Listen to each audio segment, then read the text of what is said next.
So we've been stuck with the cold, windy weather as a storm system has made its presence known over this past weekend. We got some rain, we got some mountain snow, and we are expecting to see temperatures dropping back down to some chilly levels here for tonight, with lows getting back into the mid to lower 30s across the area, and that's going to lead to some frosty conditions. Cover up the garden tonight if you're still trying to save it, because we will start to warm it back up into those 70s and close to 80 degrees later this week. Let's get outside right now. We're at 59 degrees in Idaho Falls. We got winds at about 13 miles an hour, still a bit breezy out there, and again that's in the wake of the exiting system.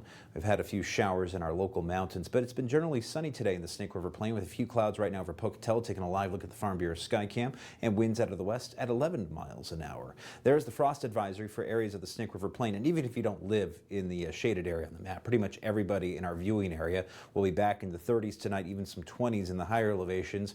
And the Star Valley is actually under a hard freeze warning tonight, so areas of Alpine South, again, expecting to see a hard freeze. They're also going to get more of that out towards Pinedale and areas of western Wyoming.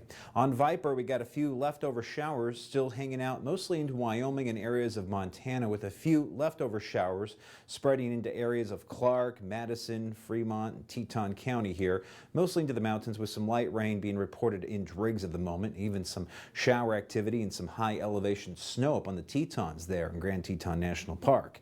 As we take a look at the big picture, we have one area of low pressure exiting the region. That low is centered over North and South Dakota tonight, with the showers trailing behind it. High pressure building along the west coast, bringing us a warming trend as we get into Tuesday.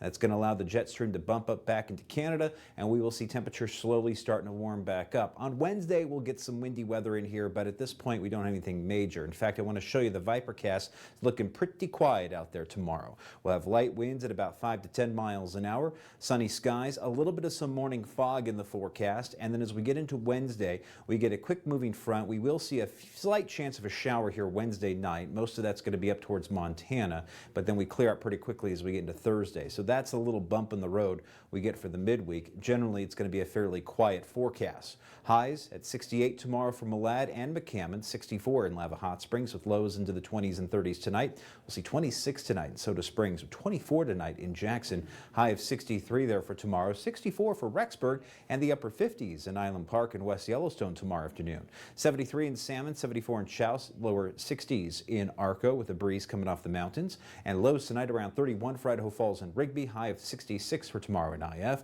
We'll be into the mid-30s for Pocatello with highs in the upper 60s tomorrow and the lower 70s towards Burley and Twin Falls. In the extended forecast, it's going to be a fairly quiet weather pattern. We do have that quick moving front that's going to get in here Wednesday night, but temperatures generally warmer as we get through the rest of the week, with highs getting into those 70s as we make our way in towards next weekend with plenty of sunshine.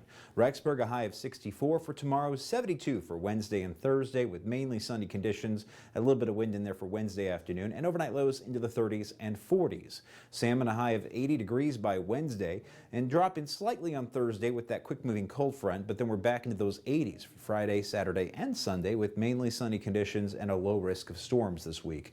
Jackson, a high of 63 for tomorrow, 71 on Wednesday, 70 for Thursday, and we're heading into the low to mid 70s for Friday and Saturday.